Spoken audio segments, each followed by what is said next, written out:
So this morning we're continuing this series we started last week called How Big Is Your God? Because I'm deeply convinced that the way we live is a direct consequence of the size of our God.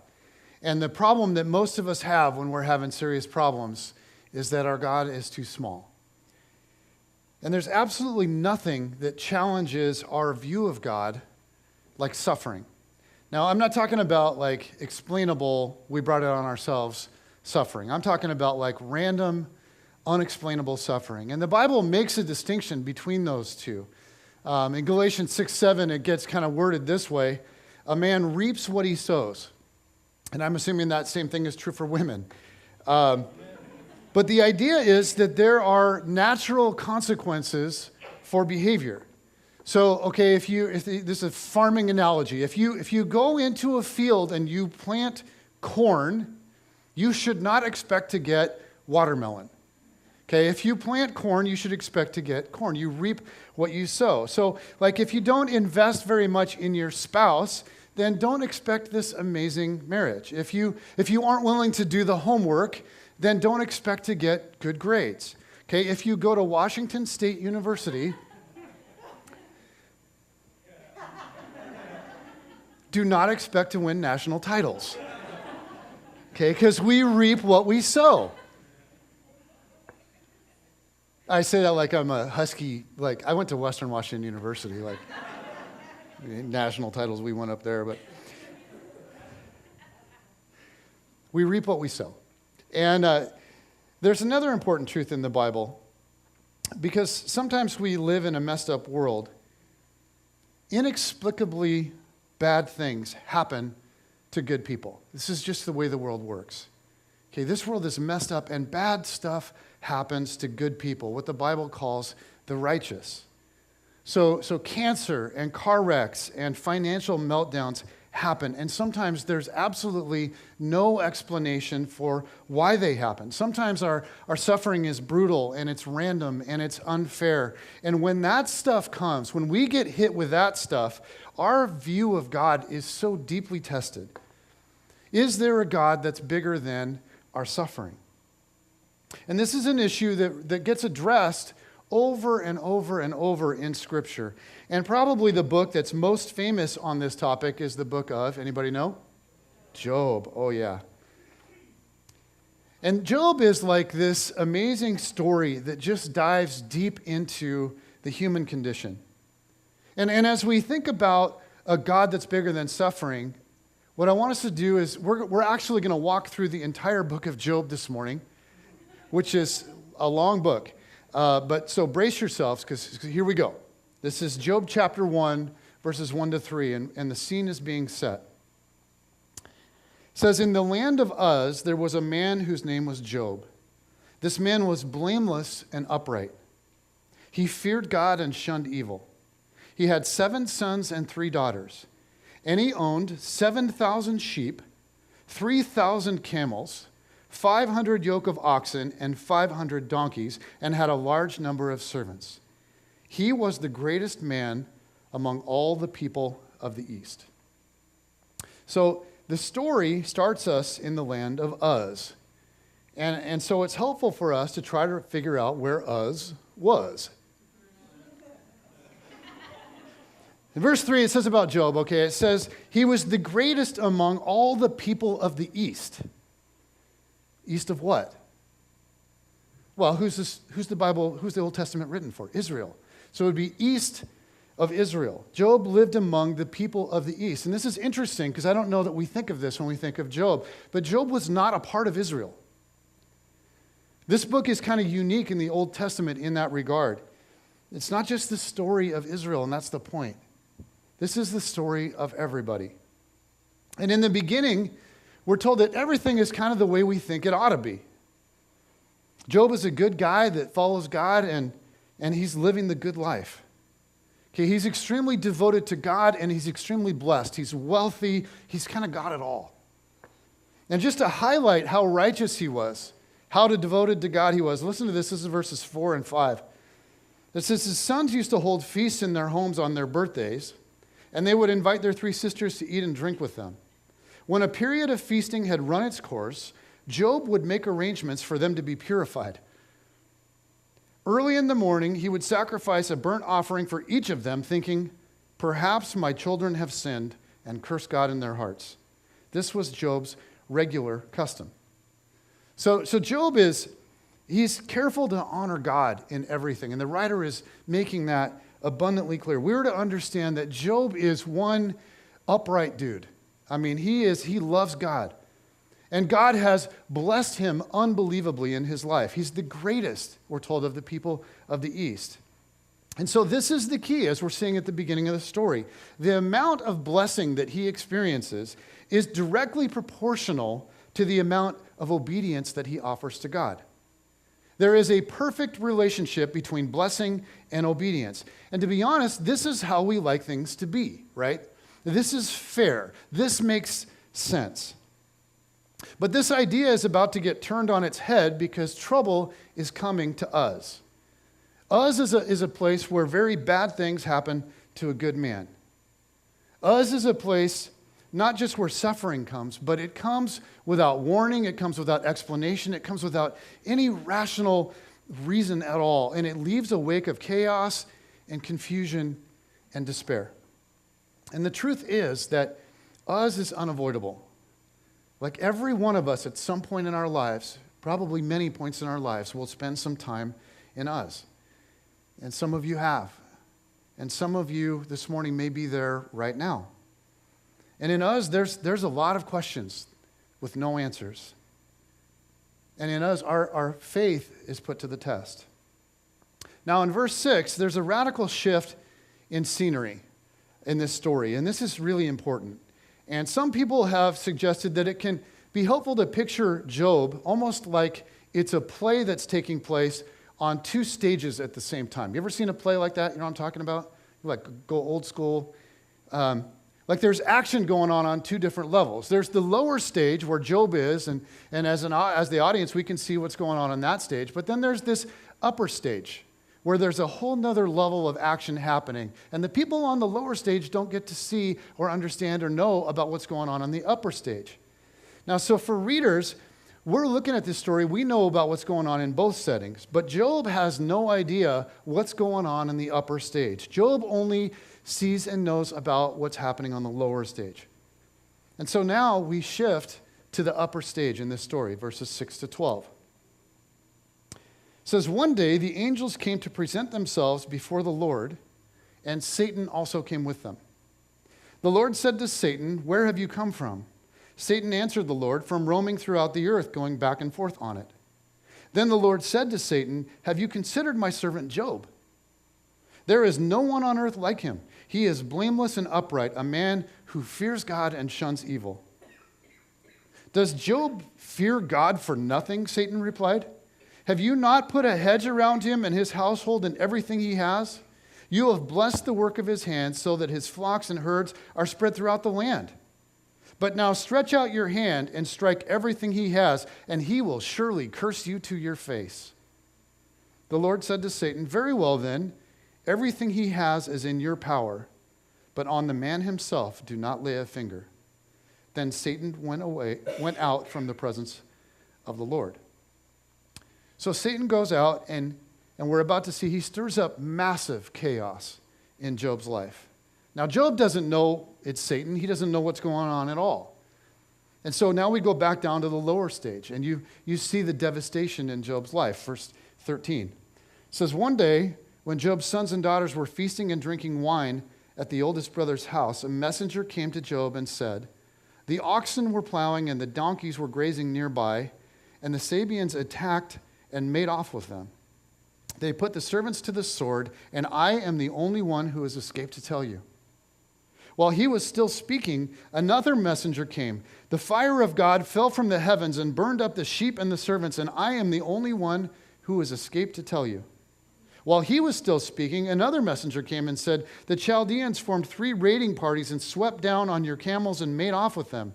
They put the servants to the sword, and I am the only one who escaped to tell you.' While he was still speaking, yet another messenger came and said, 'Your sons and daughters were feasting and drinking wine at the oldest brother's house when suddenly a mighty wind swept in from the desert and struck the four corners of the house. It collapsed on them, and they are dead, and I am the only one who escaped to tell you." So Satan goes out, and Job loses his livestock, his wealth, his servants, and all of his children. He loses everything. And so now we wait to see how he responds, verses 20 to 22. At this, Job got up and tore his robe and shaved his head. Then he fell to the ground in worship and said, "Naked I came from my mother's womb, and naked I will depart. The Lord gave, and the Lord has taken away. May the name of the Lord be praised." In all this, Job did not sin by charging God with wrongdoing. So Job grieves, and then he worships, but he does not sin. And now we go back to the upper stage. Chapter 2, verses 1 to 6. On another day, the angels came to present themselves before the Lord, and Satan also came with them to present himself before him. And the Lord said to Satan, "Where have you come from?" Satan answered the Lord, "From roaming throughout the earth, going back and forth on it." Then the Lord said to Satan, "Have you considered my servant Job? There was no one on earth like him. He is blameless and upright, a man who fears God and shuns evil. And he still maintains his integrity, though you incited me against him to ruin him without any reason." "Skin for skin," Satan replied. "A man will give all he has for his own life. But now stretch out your hand and strike his flesh and bones, and he will surely curse you to your face." The Lord said to Satan, "Very well then, he is in your hands, but you must spare his life." And from this point on, the rest of the story takes place on the lower stage. So I think it would be good to talk a little bit about what's going on the upper stage. Because this is where, people have a lot of questions, right? What in the world is happening with God and with Satan here? And we can get so wrapped up with all of the questions surrounding that dialogue and how that's happening that it's easy to completely miss the whole point of the story. A lot of people think that the key question in Job is, where is God when we suffer? Okay, where is God when we hurt? And that's a huge question. But that turns out to not be the primary question in the book of Job. And some people think the major question is, well, why is there suffering in the world? Why do good people face pain? And again, that is a really, really important question, but it's not the main issue at stake in the book of Job. The key question on the upper stage, and it's really important that we get this, the key question on the upper stage, in fact, the key question in the whole book comes from chapter 1, verse 9, when Satan says to God, "Does Job fear God for nothing?" And here's what's going on. Here's what's at stake.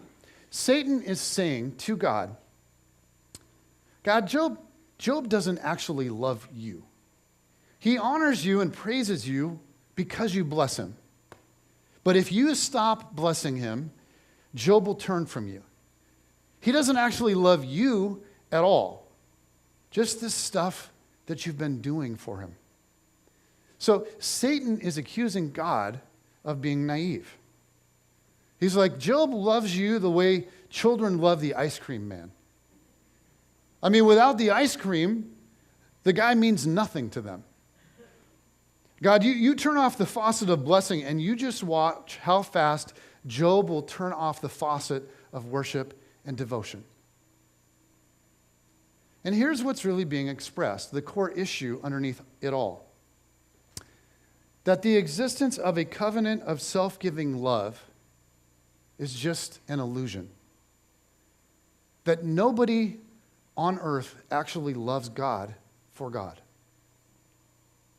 Satan is saying to God something like this: God, every human being on earth is just looking out for number one. Oh, you can get them to behave like if you dangle the right carrot out in front of them.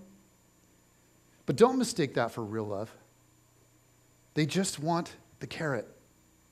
People aren't capable of self-sacrificing love. Nobody is capable of self-sacrificing love, not toward you and not toward each other. He's saying to God, look, this whole human experiment of yours is a total failure because real love does not exist. And so that's what's at stake in this story. So now we pick this up in chapter 2, verses 7 and 8. It says, so Satan went out from the presence of the Lord and afflicted Job with painful sores from the soles of his feet to the crown of his head. Then Job took a piece of broken pottery and scraped himself with it as he sat among the ashes. So now Job gets hit with like this second wave of suffering, as if the first wave was not bad enough. And he is overwhelmed by it. So he sits among the ashes, scraping his sores, which is just a disgusting picture, isn't it? He sits among the ashes, scraping his sores with broken pots. And probably the image here is like the town dump. And this appears to be some sort of act of grieving. Or it could also be that, because of his skin condition, he's like a leper and he's isolated from the entire community. So he's in isolation. But his wife comes to him in verse 9, finally, someone that loves him, to be near him. In verse 9, and it says, his wife said to him, are you still maintaining your integrity? Curse God and die. Now, this may not have been super encouraging to Job. I think it turns out that we can assume that Mrs. Job was not highly paid on the motivational speaker circuit. But I think if we think about this realistically, we should probably be a little bit gracious with Mrs. Job. And it turns out that she's kind of been dumped on pretty heavily over the last 3,000 years. But you have to keep in mind that Mrs. Job has also lost everything. She's reacting to the pain in her own life. She's lost her children. She's going to have to give care to this horribly diseased husband until he dies, and then she's going to be left alone, destitute, with all of her wealth is gone. And she knows all of this. She's reacting to the pain in her own life. But in verse 10, Job responds. He replied, you are talking like a foolish woman. Shall we accept good from God and not trouble? In all this, Job did not sin in what he said. Now, obviously, when you have someone of that notoriety in a region, and something like this happens, word gets out. And word gets out what's happening with Job. Verse 11. It says, when Job's three friends, Eliphaz the Temanite, Bildad the Shuhite, and Zophar the Naamathite, heard about all the troubles that had come upon him, they set out from their homes and met together by agreement to go and sympathize with him and comfort him. So Job's friends, they're hurting for him. And they meet up and they say, let's go help him. Let's comfort him. Let's be there for him. Oh my goodness, can you imagine what this must be like? And the word that's used there for sympathize, the Hebrew word, was actually a very physical verb, and it implied like this body movement. Like to sympathize, the word that's used there is like this rocking back and forth. And you see this sometimes after somebody experiences just a horrendous trauma. And they're in shock, and they cannot process it all, and they just rock back and forth. So Job's friends' love for him is so big, and their grief along with him is so great that their plan is just to sit next to Job and rock back and forth with him. Okay, verse 12. When they saw him from a distance, they could hardly recognize him. They began to weep aloud, and they tore their robes and sprinkled dust on their heads. Now, usually when you visit somebody in a bad condition, like you're trying to cheer them up, right? You want your disposition to be strong and pleasant. Like you do your best to tell them it's not so bad and show them it's not so bad. So, like, have you ever been sick and had someone come visit you and take one look at you and just burst into tears? Like, if that happens, that's not a good thing. And this tells us how desperate Job's condition is. Like, his friends, there's no use pretending. Like, they just weep. Okay, verse 13. Then they sat on the ground with him for 7 days and 7 nights. No one said a word to him because they saw how great his suffering was. And they just sat on the ground with him for 7 days, 7 nights in silence. And you think about that. Sitting with somebody really like in silence for a minute can be awkward. For an hour, for a whole afternoon, not a word, a whole day. But here they are, 7 days and 7 nights consecutive, not a word, just sitting with him. And if he's rocking, they're rocking with him. And this powerful act actually became a part of the life of the people of God in Israel. And to this day, in Jewish tradition, they speak of sitting Shiva, which literally means sitting sevens. So in Jewish culture, people will decide to do this. They will sit with a mourning person for a week at a time. And it struck me that this may be the most tangible example of what Paul says when he writes to the Christians in Rome and simply says, mourn with those who mourn. It's striking the things that Paul doesn't say, that we often try to do. You notice Paul does not say, hey, give really good advice to people who mourn. He doesn't say, hey, you got to go out there and fix people who mourn. He doesn't say, try to give those that are mourning deeply theological and rational explanations for exactly what God is up to in their life, in their suffering. He just says, no, go mourn with them. Because when we start trying to do a lot of talking, start doing a lot of explaining, it's amazing how quickly things become super unhelpful. And I've talked to several of you over the years that have spent your own season in the land of Uz. And for many of you, one of your biggest complaints is either feeling alone or, and this is often worse, being surrounded by well-meaning people that say really unhelpful things. It's interesting, after 7 days, Job's friends, they give up the silence thing. They start doing a lot of talking. And when they start talking, it gets bad in a hurry. Turns out that their words to Job are not so hot. But really, in this story, their silence was brilliant.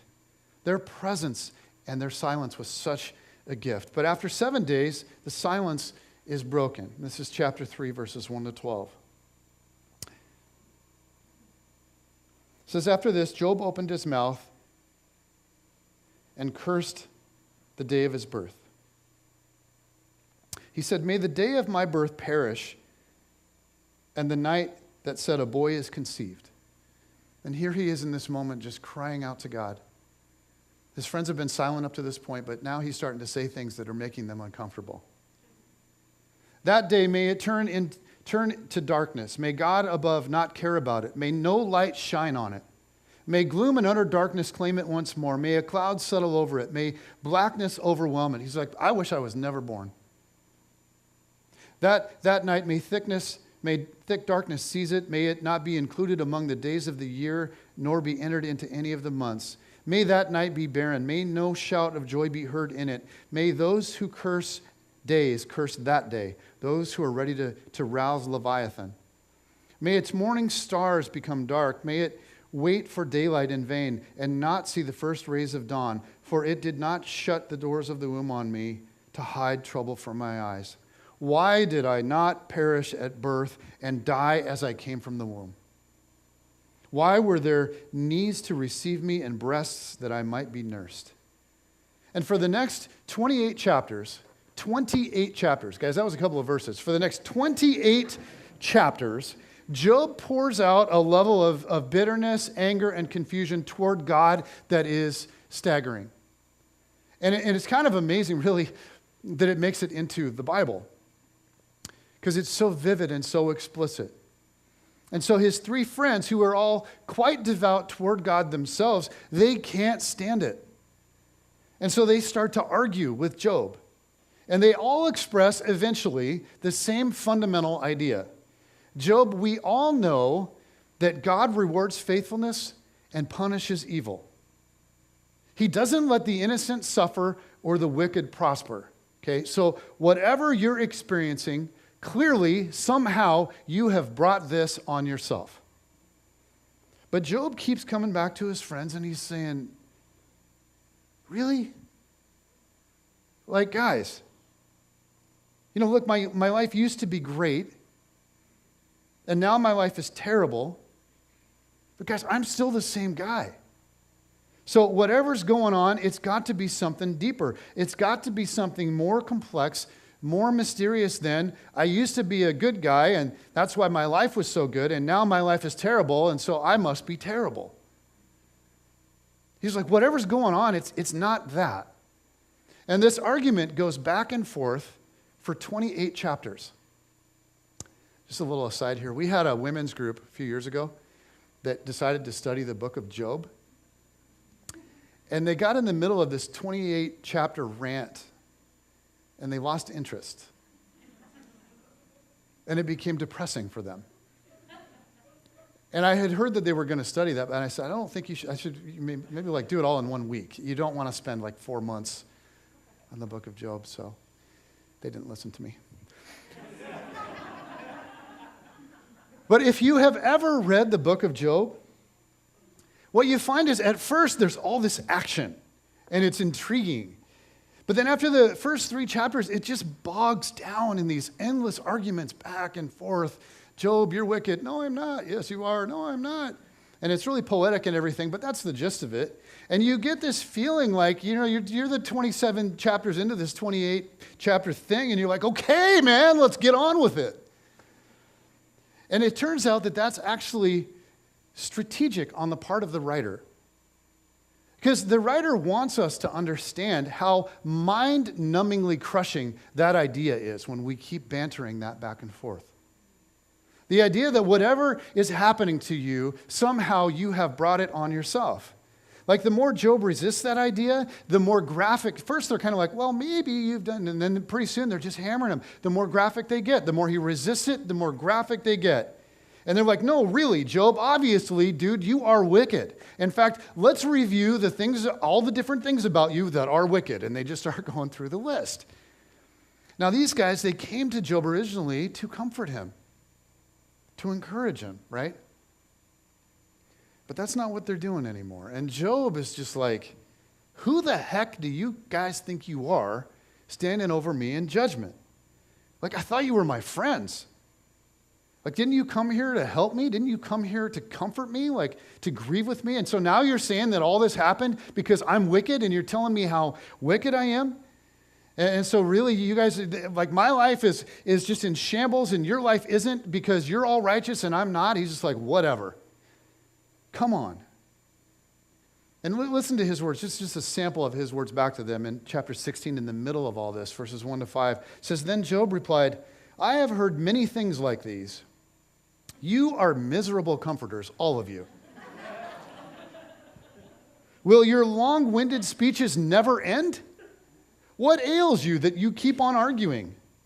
I also could speak like you if you were in my place. I could make fine speeches against you and shake my head at you. But my mouth would encourage you. Comfort from my lips would bring you relief. He's like, come on, guys, really? Just so you know, if the tables were turned, like I would love you. I would comfort you. I wouldn't drag your name through the mud. So Job's trying to process all that's going on, and these are his buddies. Like, this is the input. There's just no good advice. And like we all do in times of crisis, he experiences this range of emotions that shifts from one moment to another. Sometimes he questions God.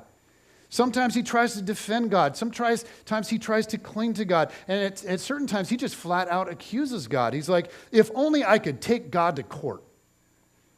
For example, we see this in like Job with anger, just lashing out at God in chapter 23, verses 1 to 4. It says, then Job replied, even today my complaint is bitter.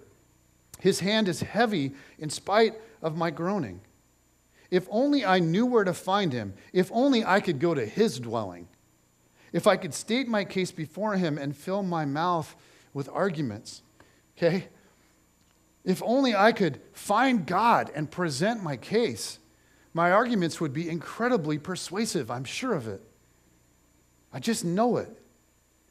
If God would just show up so I could face him like face to face like a man.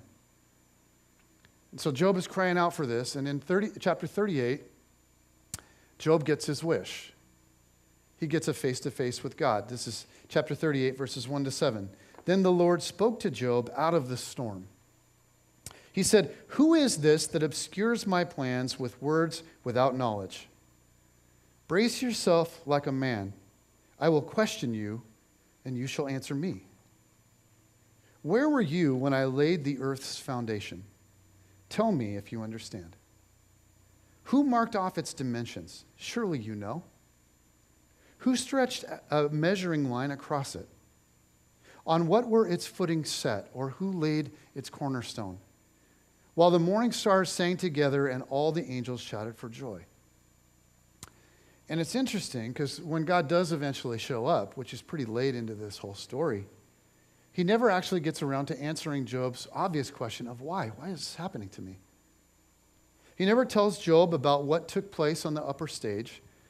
Instead, he just asks Job a bunch of questions that he can't possibly understand. Now, we look at this, we go, why would God do that? Right? Why does God do this? Because honestly, this is mean. It seems mean. Like God is saying, you know what? I'm big and you're small, so too bad for you. Like God is just mocking Job in his pain. But honestly, when you think about that, does that sound like our Heavenly Father? Does that sound like the God that Jesus came to reveal? The heart of the one who loves so deeply? And so here's what I think is happening. I think God is simply reminding Job, Job, my beloved, there's so much here that's beyond your understanding. There's so much that I know, that I deal with, that you simply know nothing about. And God continues then for 3 chapters to ask Job questions that he can't answer. But the questions seem to have this additional purpose because they sort of shift in the theme. They seem to have this additional purpose of reminding Job that God actually delights in being good for no reason at all. For example, in chapter 38, verses 25 to 27, God says, "Who cuts a channel for the torrents of rain and a path for the thunderstorm, to water a land where no one lives, an uninhabited desert, to satisfy a desolate wasteland and to make it sprout with grass?" Now, here's what would jump out in Job's day. In Israel, all life depended on rainfall. Theirs was a dry and thirsty land. They would never waste water. They were so careful with water. So why would God water a land where nobody lives? Because there's something about this God who's good, sometimes for absolutely no reason at all. He gives because he loves to give, even when it doesn't appear to be strategic. And then more questions that reveal a creator who delights in his creation, who serves, who cares for animals that are of apparent no use at all.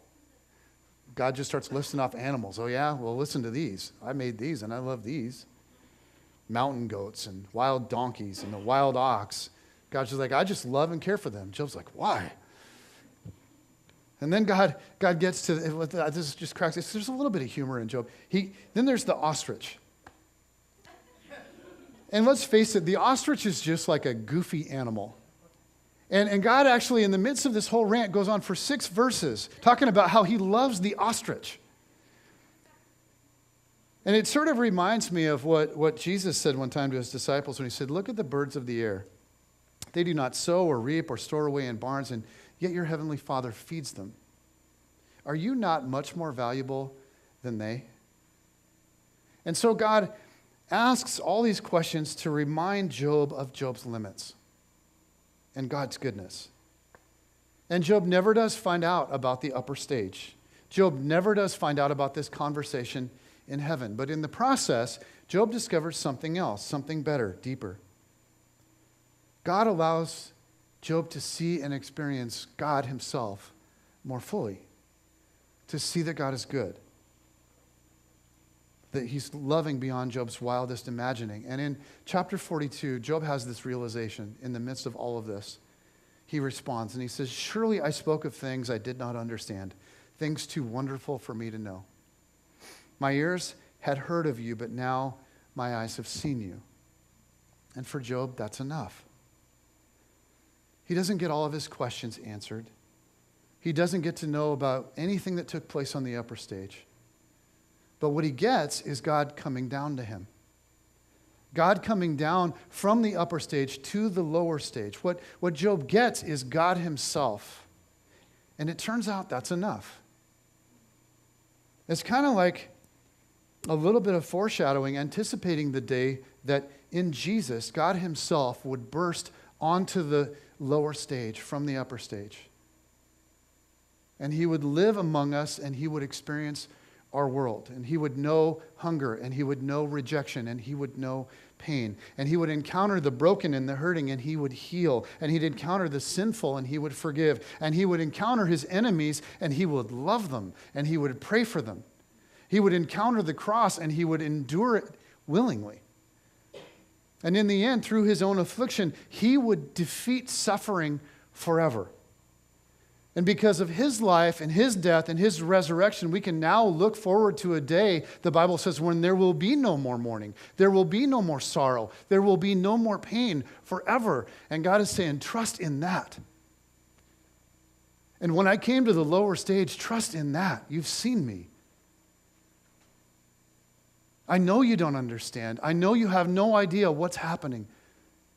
Trust in what I'm doing. Trust in who I've revealed myself to be. Now, the time's not fully come, and so every one of us is going to spend a little time in us. And some of you've been there recently. Some of you, you're there right now. And the truth is, I don't have any idea why, and I have no idea when it will end for you. What I do know is there is way more going on behind the scenes than we can possibly know. God is contending with realities that are way beyond our comprehension. He's smarter than us. He's bigger than us. And we need to know that he sees, that he cares, and that, praise God, our suffering will not last forever. At the very end of the book, God addresses Job's friends. That's kind of the moment of truth. Chapter 42, verse 7. After the Lord had said these things to Job, he said to Eliphaz the Temanite, "I'm angry with you and your two friends, because you have not spoken the truth about me as my servant Job has."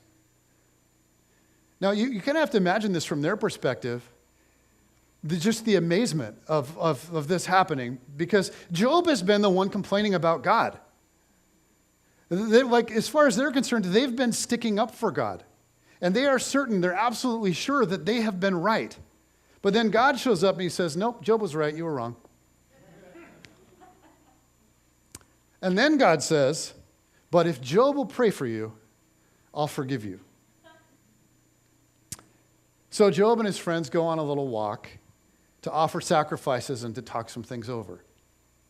And Job prays for them. And I have to imagine that those conversations were interesting. I imagine the tone of them was slightly different from what they had been. They sacrificed, Job prays, and God forgives. And then the book concludes with the end of Job's life. And this is chapter 42, verses 10 to 17.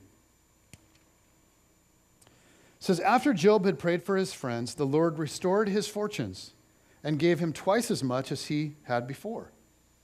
All his brothers and sisters and everyone who had known him before came and ate with him in his house. They comforted and consoled him over all the trouble the Lord had brought on him, and each one gave him a piece of silver and a gold ring. The Lord blessed the latter part of Job's life more than the former part. He had 14,000 sheep." Get your mind around that. 6,000 camels, 1,000 yoke of oxen, and 1,000 donkeys. And he also had 7 sons and 3 daughters. The first daughter he named Jemimah, the second Keziah, and the third Keren-Happuch. Nowhere in all the land were there found women as beautiful as Job's daughters, and their father granted them an inheritance along with their brothers. After this, Job lived 140 years. He saw his children and their children to the 4th generation, and so Job died an old man and full of years. So God doubles Job's wealth and replaces his children. Now, as any parent knows, you can never replace children, right? And so this can seem kind of strange to us. Like, what's with all this stuff about Job's children? But it's interesting because there's some stuff in here that would stick out to the ancient reader. Stuff that, because of the culture we live in, we may not pick up on. We can easily miss. But the first thing that they would notice is the names of Job's children. Whose names does the writer give when he has 10 children, 7 boys and 3 girls? Whose names does the writer list off, the sons or the daughters? The daughters. That is so weird. Because in ancient Hebrew genealogies, that's not how you do it. That's unprecedented. That is unheard of. It never happens. And then we're told that Job gives an inheritance to his daughters. Now again, the ancient, we tend to not notice that, but the ancient readers would have been shocked by that. Like in an ancient male-dominated world, a father with 7 sons would never dream of leaving anything as an inheritance to a daughter. Because what a father gave to his sons stayed in the family. It was going to take care of him in his old age. Like, given to your sons was like investing in your 401k. It was strategic, for you. It made sense. You never gave to your daughters, right? Because it's just going to end up going to your father, like their father-in-law. Going to the in-laws, man. Given to your daughters was basically just giving it to their husband's family. Sons were strategic, daughters were not. So why does the writer include this stuff about the daughters? Because he wants us to know that Job delights in giving for no good reason at all. Just like God, Job is irrationally loving and generous. He gives just for the sake of giving. And in the eyes of the ancient world, he gives out of sheer love, out of sheer generosity for no reason at all. And the point is that it turns out that Satan was dead wrong about old Job. The central question in the book is it possible for human beings to engage in selfless love? To actually love even if they get nothing back, even if it costs them something? Can God become more than a genie that answers wishes? Can a human being actually learn to love God for God?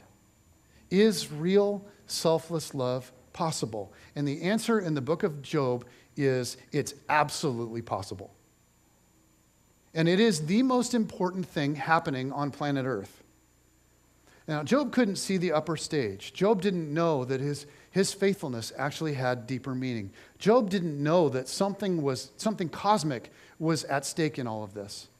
Like sitting on an ash heap, scraping boils off his skin with shards of broken pots, like broke and sick and mocked and confused and abandoned and helpless and hopeless and alone. Job's faithfulness and suffering was about so much more than just his life. It was confirmation of what human beings are capable of being. And Job's honesty and perseverance has now been used for thousands of years across continents, across cultures, to inspire billions of people who find themselves in their own us. To say to them, hey, you got to hang on. You got to keep going. Don't let go. Don't give up. God is up to something. There's more going on than you know. So don't give up. Hang in there. Hang on. The writer wants to say that this, not for us, not just about Job. This is about us. This is about you. This is about me. Don't give up. Don't let go. You hang on. You keep going. You persevere. Because there may be way more at stake than you realize. Your life actually matters far more than you know. There's so much more going on than you can see. For now, we live in the land of Uz, and everybody will suffer some. Some will suffer far more than their fair share. And some of you in this room are suffering right now. And there is deep hurt, and there is confusion, and you are experiencing a range of emotions. And you go, why? I don't know. How long will it last? I don't know. Does your response matter? More than you can possibly imagine.